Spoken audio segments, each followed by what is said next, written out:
Vamos a continuar y está como todos los días sábados con nosotros ya a través del hilo telefónico el señor doctor Paulo Jordán. Arrancamos con un tema, el tema de salud que siempre nos preocupa. Hay la intención de que los estudiantes vuelvan a clase, que los profesores vuelvan a clase. Ayer me sorprendió escuchando una entrevista de la ministra. Y la ministra dice que está bien que los profesores vuelvan a clase, aunque no vayan los estudiantes a clase, porque alguien tiene que cuidar las instalaciones. Yo pensé que teníamos para aquella función porteros, pues no. Pero la ministra dice aquello. Y en medio de todo esto nos topamos con el problema de la salud porque la crisis no ha pasado. Tanto es así que inclusive en el hospital regional Tungurahua, o regional Lambato, como le quieran llamar, en nuestro hospital tradicional hay inconvenientes. Hay problemas con la máquina de rayos X y con el tomógrafo. Imagínense ustedes lo que pasa cuando el pueblo llega y se topa con que estos aparatos que son necesarios, que son básicos para diagnóstico, no están funcionando. Y entonces, ¿qué se hace?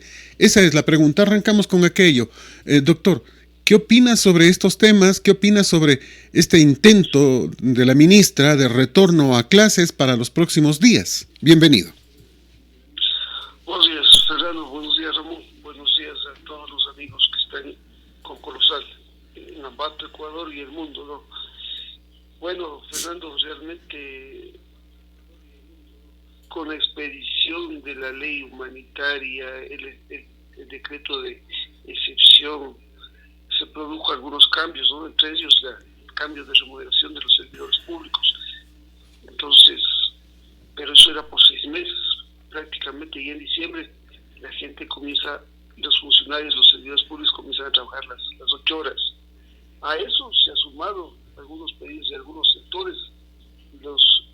La ministra de Educación ha llamado, lo hemos visto a través de medios de comunicación, para que desde enero los estudiantes vuelvan a trabajar o vuelvan a laborar las escuelas de manera presencial.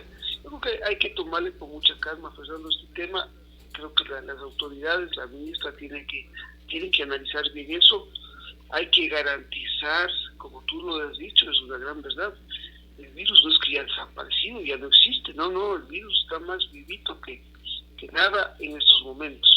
Creo que es un momento de reflexionar, hay que tomar las medidas adecuadas, hay que brindar todas las seguridades a los estudiantes, ver si es que realmente es factible o no regresar a clases de manera presencial, o a lo mejor hacerlo progresivamente, hacerlo con los más grandes, no sé. Eso habrá que analizarlo y las autoridades tienen la obligación de tener toda la información necesaria para tomar una decisión tan importante, tan fundamental, Fernando.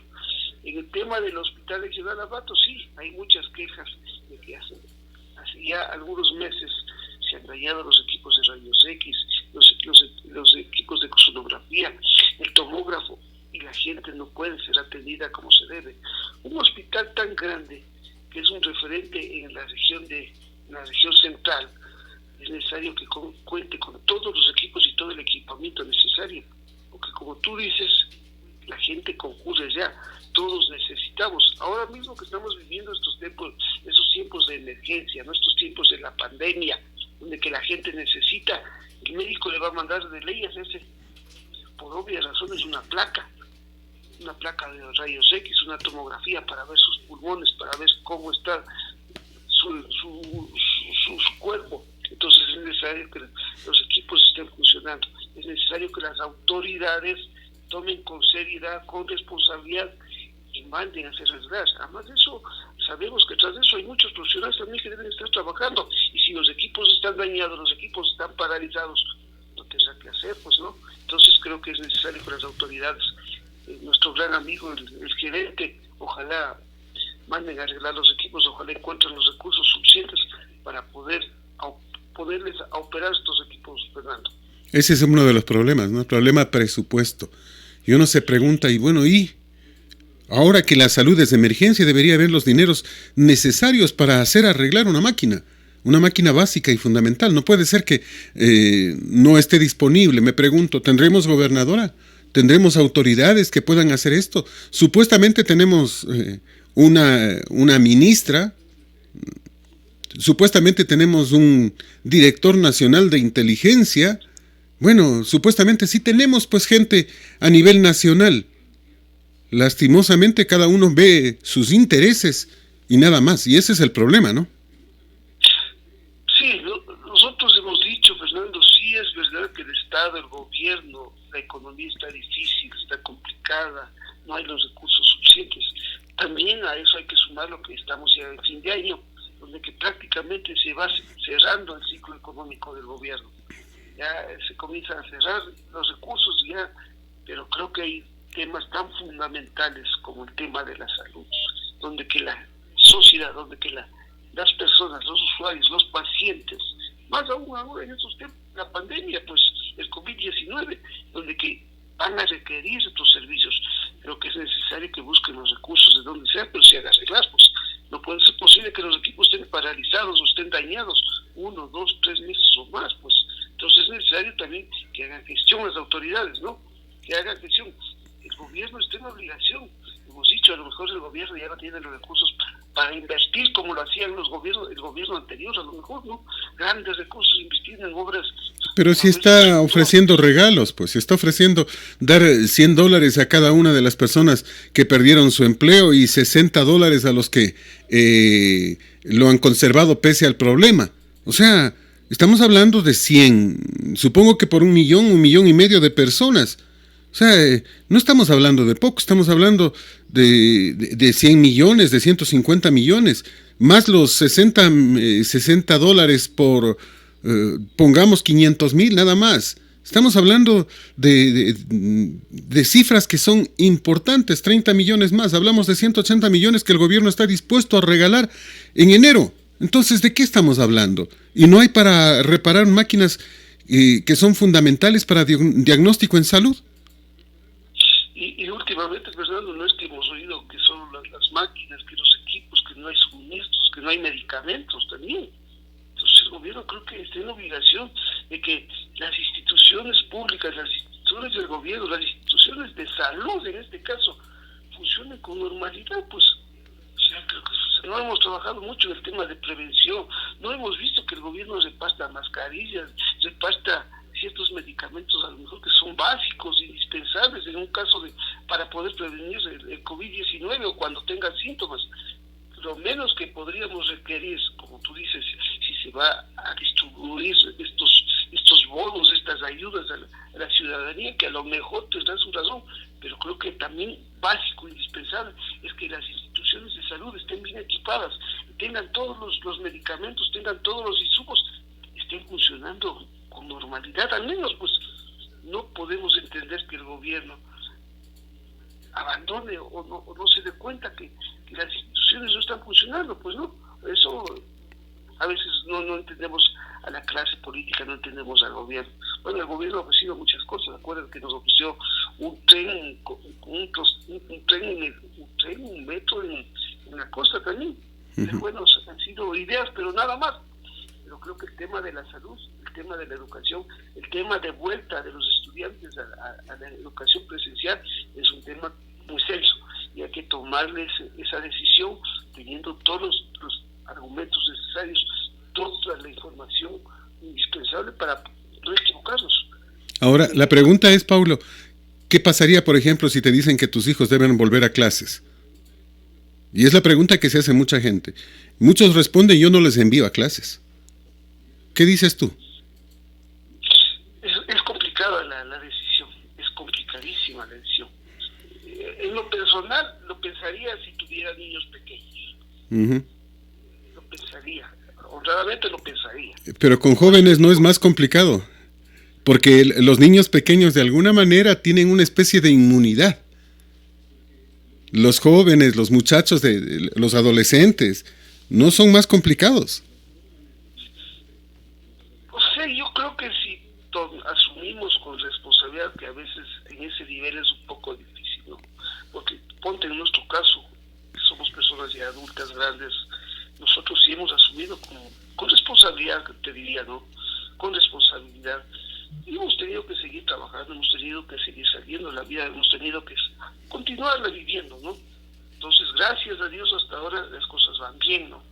Entonces, Yo creo que en el caso ya de muchachos adultos tendrían que de darse el caso, asumir con esa misma responsabilidad, ¿no? Porque también, Fernando, te voy a poner la mano en el pecho y te voy a decir, hay profesiones en las cuales hay que llevar de la mano la práctica también. Una educación virtual, a lo mejor en ciertas profesiones, en ciertas carreras universitarias, estoy hablando del nivel universitario sobre todo, no pueden ser solo virtuales, pues necesitan también de llevar de la mano la práctica, necesitan salir a hacer investigaciones. Entonces, de alguna manera, en algunos casos habrá que analizarlos y habrá que estudiarlos. Obviamente, Fernando y amigos oyentes, brindando toda la seguridad, tomando todas las medidas de bioseguridad. ¿Qué significa tomando todas las seguridades? ¿Qué pasa si se enferma uno de los jóvenes? El resto se van a contagiar. O sea, esto es así de fácil. No, que los jóvenes tienen más fuerza, tienen más brío, sí, señores, ¿verdad? Pero basta que uno se contagie y contagie al resto. Eso es facilito. ¿Cuáles son las garantías? Que el gobierno nos tenga medicina, ¿no es cierto? Que el gobierno tenga camas UCI. Esas deberían ser las garantías. ¿Cuáles son las garantías? Que haya medicamentos. Y no las hay. ¿Qué pasa si un profesor se enferma? O sea, le van a decir, vaya al IES. Si en el IES no hay camas UCI, si no hay medicamento, si no hay estos analgésicos y estos sedantes que son necesarios para inducir un coma y poder entubar a las personas. Entonces, ¿cómo nos dicen salga nomás? Esa es la pregunta. Por eso te manifiesto y te reitero, o sea, para tomar ese tipo de decisiones se entendería que el gobierno tomó las medidas de prevención, tiene los hospitales equipados, tiene los insumos médicos necesarios, tiene la medicina indispensable al menos, los equipos están funcionando adecuadamente. ¿Los tiene?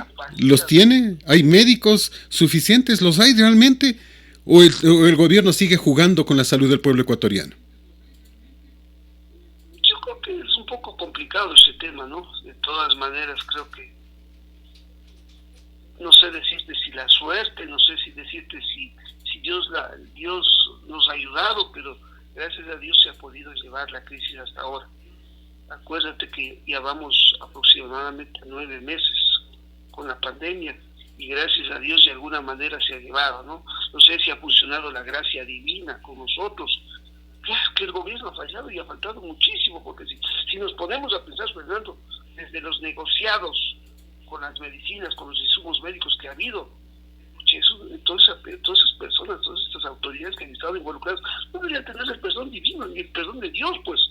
Si vemos que para entregarse un hospital tan necesario para una población como de Pedernales, donde que se robaron la plata, estos sinvergüenzas, 8 millones de dólares se llevaron. O sea, diríamos que no, que el gobierno no ha dado prioridad a eso.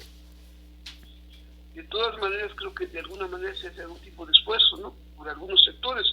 Y como te digo y te de reiterar, creo que la mano de Dios nos ha ayudado también, nos ha bendecido. Creo que hay gente también que ha ayudado, ha cumplido, hemos cumplido con responsabilidad, diríamos. Oye, pero Dios dice, ayúdate y te ayudaré, pues. Ya nos ha ayudado bastante. Nos sigue alertando de que el COVID está allí. Y seguimos insistiendo en seguir esperando la gracia divina. Me parece una locura. Lo reitero, me parece una locura. O sea, no es tan sencillo como decir que regresen nomás profesores y estudiantes. Alrededor de ello hay un movimiento, un engranaje completo. O sea, pongamos un ejemplo, que regresen los estudiantes de la universidad. Vas a ver cómo se mueve toda la zona, todo el sector. Entonces, funcionan restaurantes, panaderías, cafeterías, funciona todo. Y entonces las cosas van a ser complejas y complicadas en ese momento. Es poner, dicen que 12, 15, 18 mil personas al día, cercanas, próximas.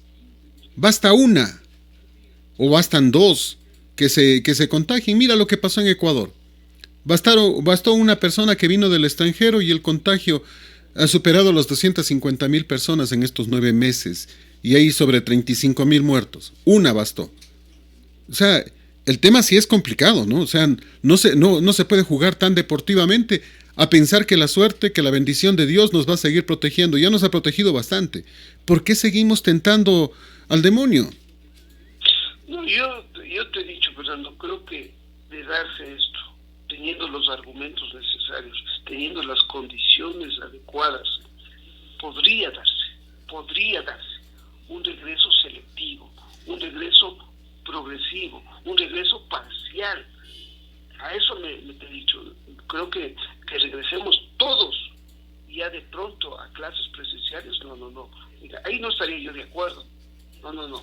Yo creo que todo lo que nos ha pasado incluso nos permite visualizar el futuro, Fernando, hasta en el tema de la contaminación, hasta en el tema del tránsito, de la congestión vehicular. Creo que las autoridades podrían ver esto como una posibilidad para poder trabajar con el tema del medio ambiente, de la congestión, de la seguridad. Esa es mi visión, ¿no? Pero no te estoy hablando yo de que todos regresemos ya a una normalidad. No hay normalidad todavía, no habrá por mucho tiempo todavía. Yo creo que todavía sigue todo el año 2021 y no sé si parte del 2022. Pero te estoy hablando de un regreso progresivo, selectivo, no de todos en general que regresen. Obviamente las autoridades, ojalá las autoridades vayan tomando, ¿no? Y más en serio esto, ventajosamente, ojalá viene el proceso electoral, ojalá haya un cambio y venga un gobierno más fresco, con nuevas ideas, con nueva manera de ver la salud, con nuevas maneras de ver este tema de la pandemia también, y podamos buscar nuevos horizontes, Fernando. Vamos al tema político. Ya lo mencionaste tú, estamos en proceso electoral, pero en un proceso electoral sui generis en el que las dos entidades, el Tribunal Contencioso Electoral y el Consejo y los consejeros del CNE, se han tropezado varias veces en varios temas. Vemos candidatos irregulares que no deberían haber sido inscritos y vemos a otros que no han permitido inscribirse. No debió haber sido inscrito jamás Arauz. Nunca presentó su cédula para inscribirse. Presentó la cédula de un amigo, que no es lógico. Esto se puede considerar una falsificación de documento público. No presentó su papeleta de votación, presentó la papeleta de votación del papá. Después tengo entendido que presentó una papeleta de votación que presumiblemente es falsa porque el señor, estando en México, no votó, pero por no pagar los 39,40 dólares de multa, decidió presentar una papeleta falsa.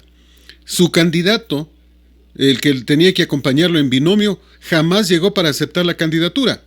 Por lo tanto, no se inscribió, solo se inscribió una parte del binomio. Y la ley dice que el binomio es una unidad y que no puede cambiarse. Y entonces, ¿cómo permitieron después que se cambie a alguien que no se había inscrito? Eso es imposible, pero lo hicieron. El señor Arauz además tiene varios juicios, por lo tanto estaba impedido de participar, pero así funcionan nuestras leyes. El caso del señor Pérez. Se inscribe con una persona que no estuvo en primarias. O sea, hemos visto que se hace lo que se quiere. Se acepta la candidatura de Abdalá Bucaram, quien tampoco asistió a aceptar en Quito, como determina la norma, de forma presencial, expresa e indelegable, su aceptación a la candidatura. No fue.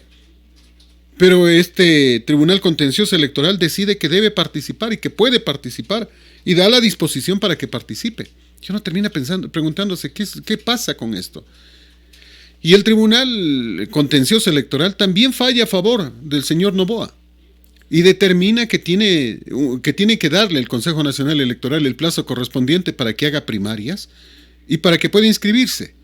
Ya están listos ellos para las primarias, pero el Consejo Nacional Electoral todavía no da luz verde.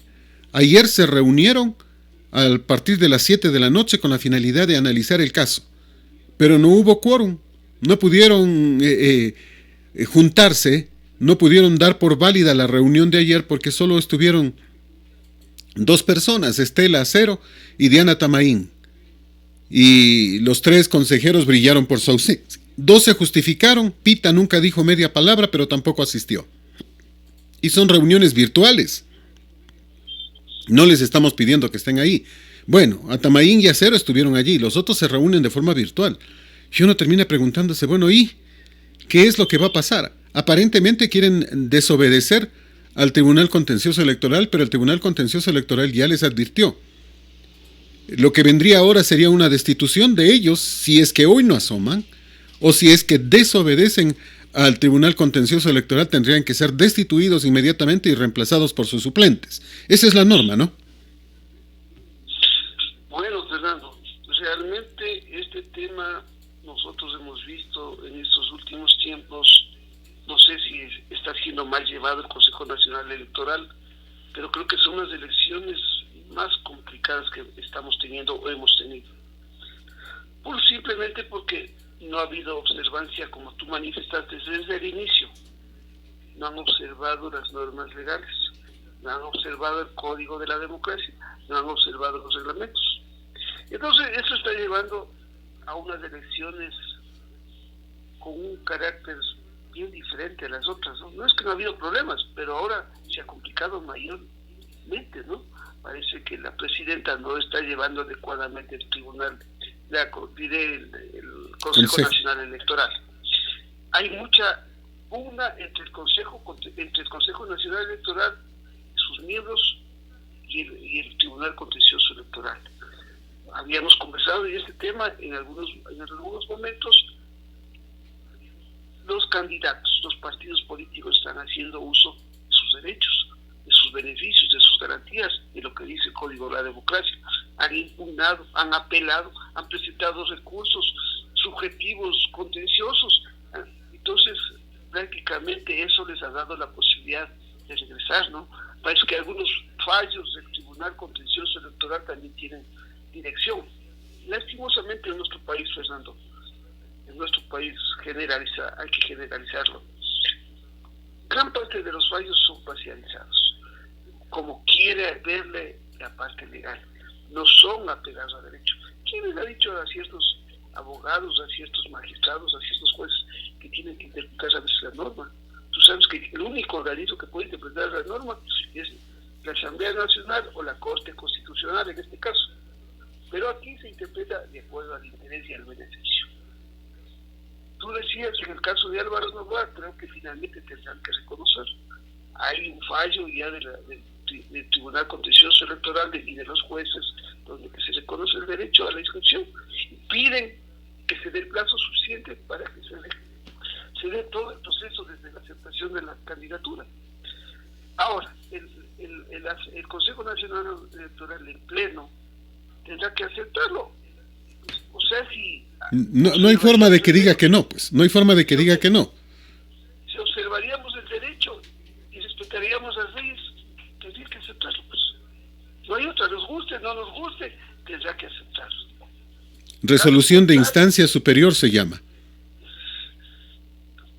Bueno, yo no sé si, no te podría decir si el Consejo Nacional del Pleno con sus 5 vocales es la máxima instancia. Yo creo que sería la máxima instancia. No es la máxima instancia, no es la máxima instancia, porque el tribunal, o sea, cuando hay una apelación, tú no apelas al Consejo Nacional Electoral, pues, apelas al órgano superior, al Tribunal Contencioso Electoral, y la resolución del Tribunal Contencioso Electoral, antes de darse, convoca a las dos partes. ¿Cuáles son las partes? La parte que se cree perjudicada y al Consejo Nacional Electoral. Y la resolución que allí se tome es jerárquicamente una decisión que tiene que aceptar el Consejo Nacional Electoral. O sea, es un órgano superior al Tribunal Contencioso Electoral. En eso no hay discusión.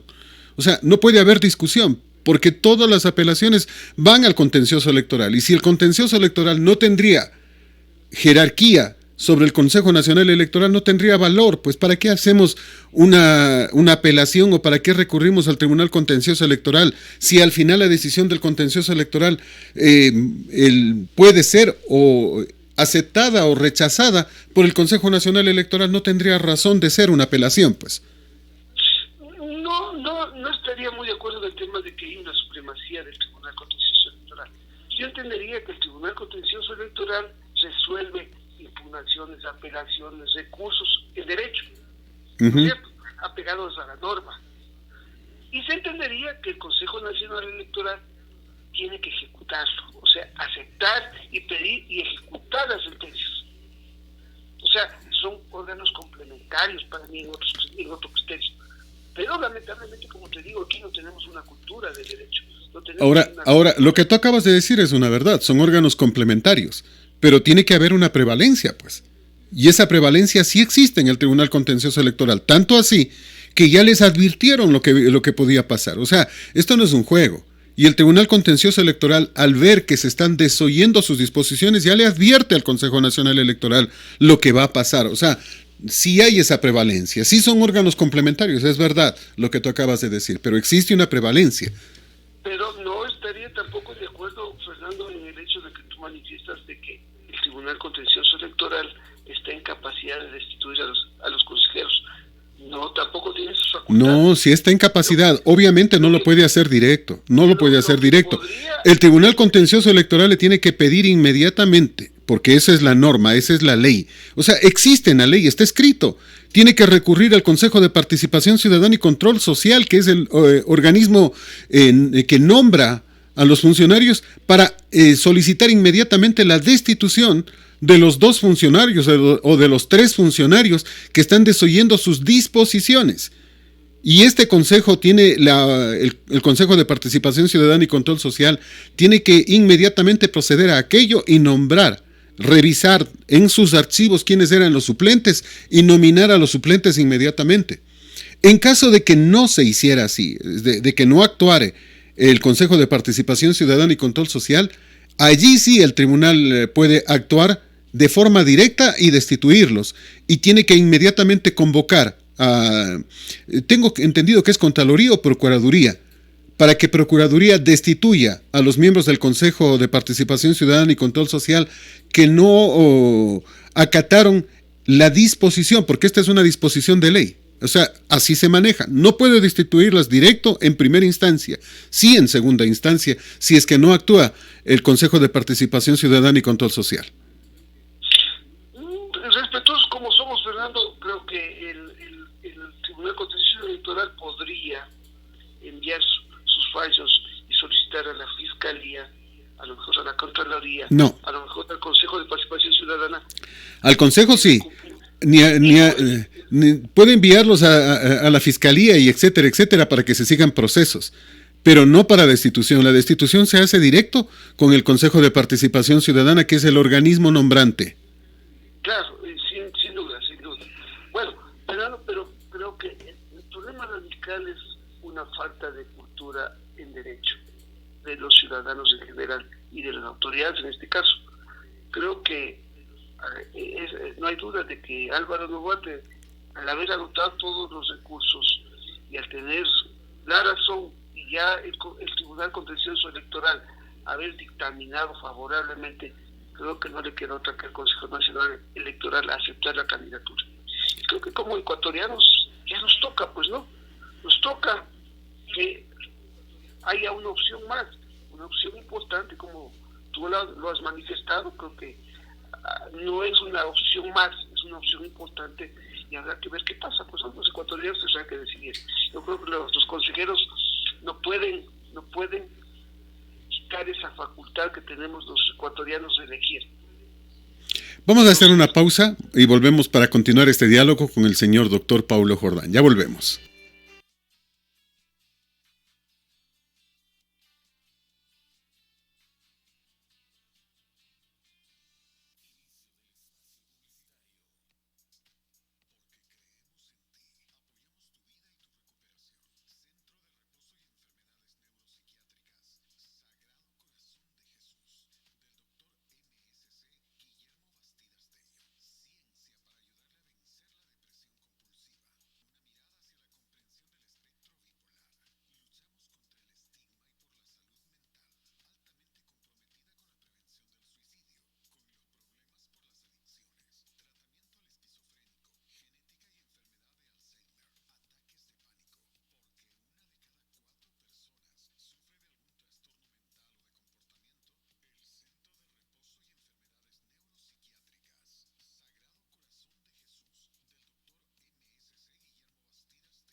Vamos a continuar. Está con nosotros el señor doctor Paulo Jordán. Nos queda como inquietud porque estábamos para continuar lo que decíamos. Si participa Álvaro Noboa, ¿cuánto cambia el proceso electoral? ¿Qué es lo que puede pasar? ¿Qué es lo que tú avisoras, Paulo? Bueno, Fernando, creo que Álvaro Noboa es un candidato importante, ¿no? Todos lo han dicho. Hay muchos sectores que han pedido su reclamo. Es más, el mismo candidato dice que él va a participar porque el pueblo se lo está pidiendo y porque él tiene altas preferencias electorales. Él lo ha dicho así, ¿no? Porque acuérdate que hace unos meses atrás él dijo que se retiraba de la candidatura para apoyar un candidato de la derecha y fortalecer y poder triunfar, ganar las elecciones, ¿no? De todas maneras, creo que es un candidato importante. Ya veremos con el pasar de los días, ya veremos cómo va a promocionar su candidatura también, ¿no?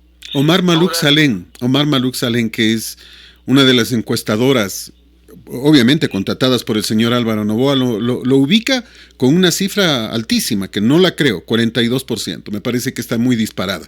Pero de que Álvaro Noboa tiene una enorme aceptación no se puede negar, ¿no? Obviamente también hay otras falacias que salen a luz, por ejemplo, la República.es dice que Sedatos ha corrido una encuesta y que en caso de participar Álvaro Noboa, Noboa quedaría cuarto y el ganador en primera vuelta sería el títere.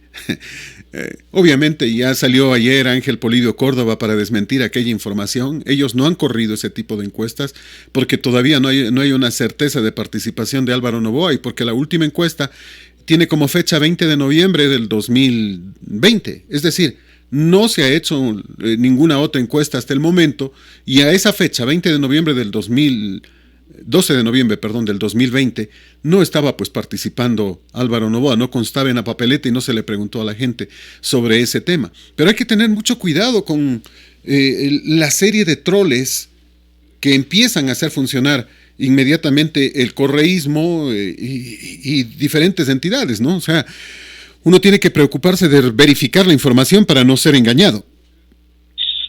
Por supuesto, Fernando, creo que todos los ciudadanos tenemos que estar alertas, bien despiertos, bien abiertos los ojos, porque nos tratan de engañar. Nos estamos enfrentándonos a cualquier rival, Fernando. El correísmo tiene muchísimo dinero, muchísimo dinero. Hay dinero en Argentina, hay dinero en Venezuela. No, el pueblo no tiene para comer, se muere del hambre. Ahora mismo hemos visto un montón de videos como la gente se queja que no hay agua, no hay luz, no hay comida, pero tienen plata para imponer su ideología en el resto del país. Nos quieren empobrecer a todos para ser sus esclavos. Bueno, Fernando, creo que las encuestas son engañosas. Yo sí creo en la información de Sedatos. Obviamente pueden equivocarse, si han fallado también las encuestas, eso es puesto contrario. Pero la última encuesta de Sedatos, los parámetros que da la información que da Polibio Córdoba, demuestra que aparentemente está arriba Lazo, ¿no? Hablaba creo que de un 21%, creo. Y abajo está Arauz con el 13% o 11%. Y más abajo estaba Yacu Pérez y abajo venía el resto. Esa es una gran verdad. Y yo creo que puede ser por ahí algo, ¿no? Algo de verdad. De todas maneras, la campaña recién está empezando. Los candidatos han comenzado a promocionarse como nunca en las redes sociales, ¿no? En los medios, en algunos medios ya se ve. Entonces, hay que esperar. Pero decir que Arauz va a ganar, yo no sé. Ahí sí creo que hay una gran mentira, Fernando, porque un tipo, una persona que nos dice que nos va a quitar la dolarización, una persona que está ofreciendo bonos, que está ofreciendo internet gratis, que está ofreciendo todo gratis, un país que no tiene recursos, que no tiene dinero, ofreciendo darnos una moneda virtual, tratando de que la gente saque sus dineros mejor de aquí, espantando al inversionista, espantando al ciudadano. Yo creo que el ecuatoriano tendríamos que ser bien, no sé qué adjetivo ponerlo, Fernando, pero una persona, un candidato de esa calaña. Ahora hemos visto este último fin de semana a todos, a Correa, a Patina, todo eso, avalizando las elecciones en Venezuela. ¿Tú crees que eso es lógico? Obviamente que no. Es bueno para nuestro país. No sé si los ecuatorianos vayamos a elegir a este ciudadano. Yo no creo, ¿no? En lo personal, al menos, yo nunca votaría por ellos. Es imposible, es imposible. 14 años que nos han robado se han llevado en corrupción, ahora están viviendo en el extranjero. Ahora, Seguro que están viviendo como reyes. ahora el problema es el Consejo Nacional Electoral. El problema es el que va a contar los votos. Ya, mira, tenemos un presidente elegido con fraude, no elegido por el pueblo, proclamado por las autoridades del Consejo Nacional Electoral. O sea, eso ya lo sabemos desde hace rato. El señor Lenín Moreno es producto del fraude. Pero mira, ¿y qué ha pasado con eso? No ha ocurrido nada. No están presos ni Juan Pablo Pozo, a quien más bien condecoraron. No están presos nadie, después de haberle robado las elecciones al pueblo ecuatoriano. Es un fraude terrible. Es más, el supuesto ganador se unió al perdedor para apoyarlo, pues. Y uno termina diciendo, bueno, ¿y qué mismo pasó? ¿Quién nos garantiza de que esto no se va a repetir? Yo no creo, reitero, coincido contigo, no creo que el Ecuador vaya a votar por alguien que pretende destruir nuestra economía, que pretende robarnos nuestra capacidad adquisitiva. O sea, es imposible, no lo creo. No creo que alguien vaya a votar por quien ha secuestrado el Ecuador, como en caso del señor Pérez. O sea, para mí estos dos candidatos no tienen nada que hacer en la papeleta. Si es que el pueblo pudiera votar y si es que se respetare la decisión del pueblo y no se la cambiara, basado en supuestas encuestas que son realmente una forma de engañar a la gente. Por eso yo no veo factible el tema, pero sí me preocupa ninguna certeza que nos da este Consejo Nacional Electoral. Y eso, Fernando, creo que debe ser una preocupación de todos los ecuatorianos. Porque como se está llevando el proceso electoral y respetando las normas, respetando el derecho, es grave, ¿no? Es grave. Con unos consejeros que no sabemos con quién mismos van a votar, ¿no? Si nosotros analizamos a Tamaí, a Suero y Cabrera, han sido del correísmo, y Cabrera dice que también ha sido del Partido Social Cristiano, pero son correístas, pues.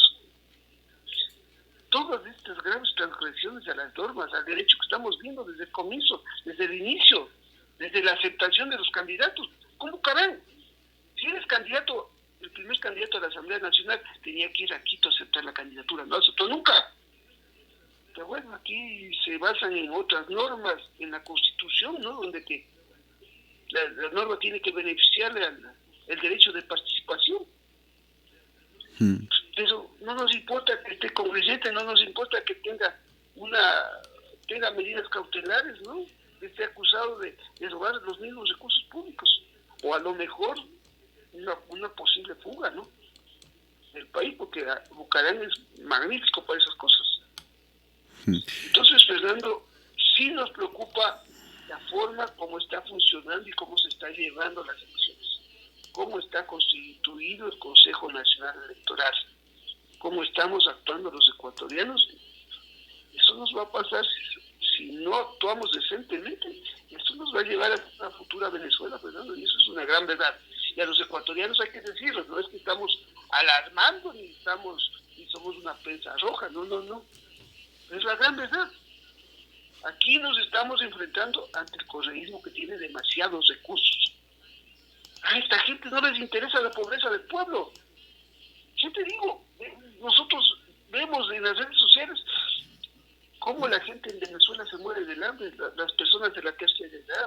No tienen hospitales, no tienen medicamentos, no tienen equipos, no tienen agua potable, no tienen comida. Y nos van a llevar a eso. Y eso es lo terrible, ¿no? O sea, eso es lo terrible. Y lo más grave sería que el pueblo vote por aquello. Este es uno de estos temas en que, obviamente, la principal preocupación tiene que estar en darnos a nosotros mismos la certeza, ya que esta entidad, el Consejo Nacional Electoral, la única certeza que nos da, la única sensación que nos da es que nos va a hacer fraude, hay que evitarlo. ¿Cómo lo hacemos? Ahí vienen otros problemas, porque por ejemplo el Consejo Nacional Electoral pretende determinar a última hora de que puedes votar de acuerdo al número de tu cédula de determinada hora a determinada hora. Eso no lo pueden hacer, no pueden cambiar. O sea, cualquier cambio en el proceso electoral se tenía que haber pensado un año antes del proceso electoral. En este instante no pueden cambiarse las cosas. Y si lo hacen, estarán cometiendo fraude. No pueden hacer elecciones en 2 días o en 3 días, que es otro de los temas que estaban proponiendo. No lo pueden hacer. La decisión, la ley, determina que es en un solo día, desde las 7 de la mañana hasta las 17 horas, el proceso de votación. No pueden hacer en 2 días, en 3 días. No pueden determinar horas para que de acuerdo al número de cédula tú te acerques a X disposición, a X hora. No, eso, nada de eso es legal y ya no se puede cambiar. No, me dirán que es que la pandemia está 9 meses y ya tenían que haber tomado la decisión antes. Inclusive, hace 9 meses estaban tarde, porque el proceso electoral no puede ser alterado ni variado ninguna disposición un año antes. O sea, no hay posibilidad en este instante de ningún cambio. Y pese a aquello lo siguen proponiendo. ¿No entienden o el que no entiende es el pueblo? Otra vez caemos en el mismo Consejo Nacional Electoral, un Consejo Nacional Electoral que deja demasiados dudas. Vemos demasiado parcializado en demasiados temas. Un Consejo Nacional Electoral que va a ser el responsable de lo que pase con el país si no hay cambios. Sí, tampoco participo de que cambien o nos pongan a esas alturas horarios por celda, por lo que sea. No creo. Yo creo que habrá que trabajar con la gente, pedirles que vayan en horarios no picos, que ayudemos, que colaboremos, que vayamos con mascarilla, que mantengamos el distanciamiento, porque todas esas cosas ayudan, Fernando. Que nos lavemos las manos, que pongan gel. Yo creo que eso va a ayudar. Ahorita cambiar las reglas de juego no se va a poder, Fernando. Creo que como ecuatorianos estamos en la obligación de asumir con responsabilidad nuestro voto, de hacer valer nuestro voto. Opciones vamos a tener, pero no opciones que destruyan el país, sino opciones que permitan al menos que el país pueda continuar, Fernando, que nuestra economía pueda seguir adelante. Y ojalá algún día podamos hablar de mejores cosas. Esa es la idea como ecuatoriano, ese es mi mayor deseo como ecuatoriano. Y es lo que estamos necesitando, es lo que estamos requiriendo precisamente. Y continuando con este mismo ámbito de cosas, se menciona que se van a invertir $200 millones para las vacunas de COVID que llegarán en enero. $200 millones. Yo me pregunto, ¿y cuántas vacunas van a llegar? Pues, o sea, ¿cómo mismo es el tema? Porque $200 millones son 200 millones, pues. ¿Cuántas vacunas van a llegar? Porque en principio dijeron que eran 8,000. 8,000 significan para 4,000 personas. Pero ahora dicen que habrán 400 puntos de distribución y cerca de 10,000 puntos de aplicación, con aproximadamente 18,000 personas trabajando en ello, para lograr que este mecanismo de prevención llegue a todos los ecuatorianos. O sea, a ver, ¿cuántas vacunas van a traer primero? Cuéntenos, porque hablaron de 8,000. Ahora dicen que van a poner 200,000 puestos, sí, ¿no? ¿Cuántos eran? 10,000 puestos para aplicación de la vacuna. O sea, más puestos que vacunas. ¿Cómo mismo es el tema? O sea, nos van a dar atención preferente y va a venir solo a Ecuador. Si el propio Estados Unidos, que fue el primer país en aprobarlo a través del FDA, tienen problema en entregarle todas las vacunas, a nosotros nos van a entregar de forma preferente y directa. ¿Será? No creo, Fernando. Yo te digo que llegará enero y no pasará nada. Algunos ya dijeron, en el mejor de los casos, las vacunas a Ecuador y a varios países de Latinoamérica, porque acuérdate que aquí hay países poderosos económicamente que van a tener más acceso, tienen los recursos para poder comprarlos, adquirirlo. Creo que Ecuador llegará en marzo o abril si queremos. Pero también aquí tenemos otro problema, y es el problema de la comunicación. El gobierno no ha tenido esa capacidad para explicar las cosas. Un ministro de salud en el cual nosotros creímos en un comienzo y que después comenzó a actuar políticamente, comenzó a actuar bajo sus intereses y los intereses del gobierno. Entonces se debería ser claro, se debería ser honesto y decir cuándo llegará. No ser demasiados optimistas, porque yo creo, te aseguro que no viene en enero. Acuérdate, la vacuna actual mismo decían que ya en agosto y septiembre, y recién comenzaron a vacunarse, ya en diciembre, ya vamos a mediados de diciembre. Entonces sí se debería establecer obviamente va a haber prioridades, ¿no?